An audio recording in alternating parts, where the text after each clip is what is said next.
What's going on, my fellow Jedi and Padawans? Welcome back to another Jedi gaming video. Thank you guys so much for coming back to the channel, and if you guys are new, welcome. We're going to be playing with a little Shinobu's Vow Arc Hunter build inside of the Crucible.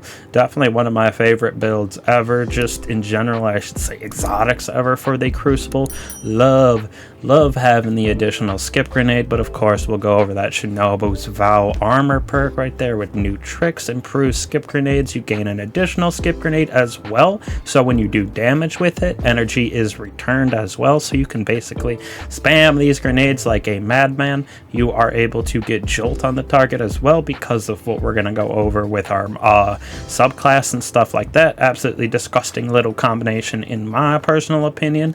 Definitely one of my favorites, like I said, for the Crucible Realm on Hunter. Alright, going over our super ability aspects on Fragments right here. Storm's Edge, obviously it's disgusting inside of the Crucible, especially in that 6s, even in 3s. If you group up, it's absolutely over. The AoE effect of this thing, if you will, or the range of it I should say, is just too good. We're going to be using Marksman's Dodge so we can reload with our weapons. Strafe Jump, of course, just because me personally like that strafe instead of triple inside of the Crucible. Disorienting Blow, blinds as well as amplifies you. We got ourselves skip nades, of course. We're going to have 2 of these bad boys that come back very quickly because of Shinobu's Vow. For our aspects right here, lethal current. After dodging, our next melee attack has increased range, jolts, and creates a damaging aftershock, so very good little melee right here. And then of course Tempest Strike, so we can slide activated as well, causing even more chaos with our melees, just pairing with even more jolting of these. Our grenades are going to jolt. It's just going to be a very good way to wipe out guardians upon guardians upon guardians.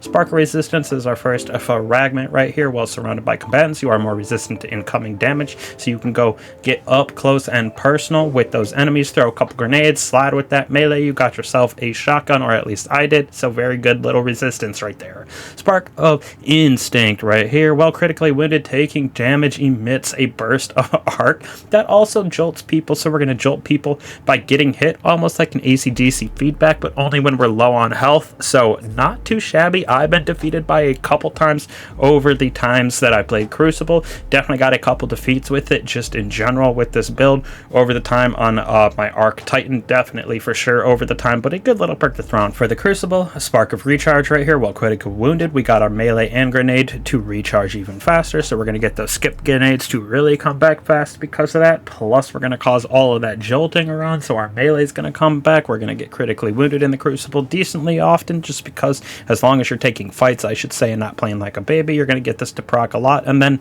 right here, super important with that double skip grenades, with the enhanced skip grenades, we're going to get that Spark of Shock, so our grenades are also going to jolt targets besides everything that we already got with both of our aspects right here. We're going to get that jolting burst right here as well with Instinct, and our grenade absolutely disgusting. Like I said, 6s teams are just going to be able to get wiped out. You're going to get a bunch of assists for sure because of that chaining of lightning. Your guardians or your fellow teammates are just going to get a couple taps on a couple different people. That arc chaining is just going to go around. You're going to get 2-3 defeats with literally just throwing one grenade without actually getting the final blow yourself. Moving on to our mods as well as what we stacked out for. For me, I went with Resilience as number 1, Recovery as number 2, obviously, Discipline as number 3. These are what I was trying to build out for the most. Well, I guess Discipline would probably be my number 1, followed by Resilience, and then Recovery as at 70 was what I wanted it at. Definitely felt the best. Getting our health back, etc. felt just right to me. Then for me, went with double kinetic targeting on our helmet,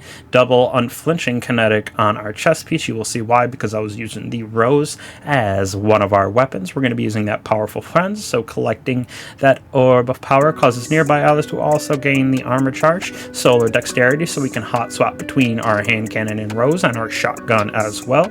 Kinetic Loader, so Rose loads really fast, as well as fastball. Love having this on with a Shinobu's build because you're able to absolutely whip these grenades across the map. They're going to track people basically no matter what, because of how the tracking and enhancedness of the Shinobu's gives those skip grenades absolutely disgusting, my personal opinion. Getting our health back with those Orbs of Power, getting our abilities back with our Orbs of Power, dodge melee grenades, so very good little thing right there, creating Orbs of Power after we dodge and getting defeats, so good little just internal feedback loop right there, plus double bomber. Every time we do dodge, we're going to get a little chunk, or a good little chunk I should say, of our grenades back, so allowing us to spam those skip grenades even more often than we already do, just because of Shinobu Shinobi's Vow with the 100 in Discipline and a double ball earner. So for weapons right here, me personally got my Rose, got Moving Target Explosive on this bad boy. Wish I had Slide Shot Explosive on this bad boy, but you know, we can't all be choosers or winners, however that saying goes. But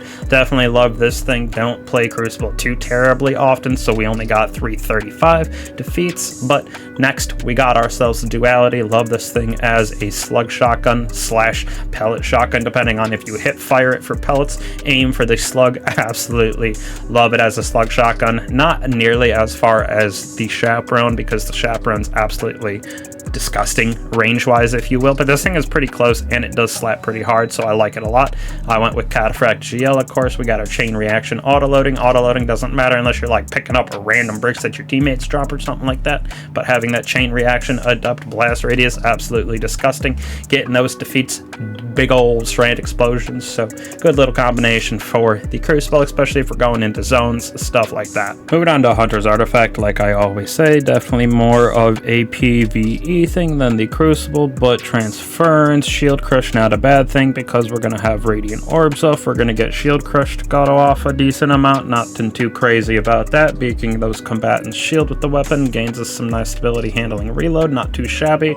Transference, of course, we're going to be able to get some Transcendent energy depending on what we are doing while Transcendent as well. Like I said, definitely nice based on some of those things that I said with our subclass, so we can get that darkness, lightness energy, stuff like that as well. But next off, we got ourselves the Overload hand cannon for that Rose. Again, nothing too crazy about it in the Crucible, but does do little baby things here and there, so that's what I would go with at least. But again, Crucible, nothing too crazy about builds. Absolutely just don't care about the Crucible in my personal opinion, but these are fun things that I go in, do Iron Banner, do sixes, do my 3 comp matches every single week, try to go solo flawless every weekend just to prove that I can prove that a nice shitter can go even at like a 0.7, something like that. I don't even know what my KD is, but it's not great. But yeah, so appreciate you guys for coming back to the channel. Hopefully you guys like the Shinobi's Vow build, Arc, Jolt, everything around, get those defeats, get those annihilations, whatever you got to do with this build.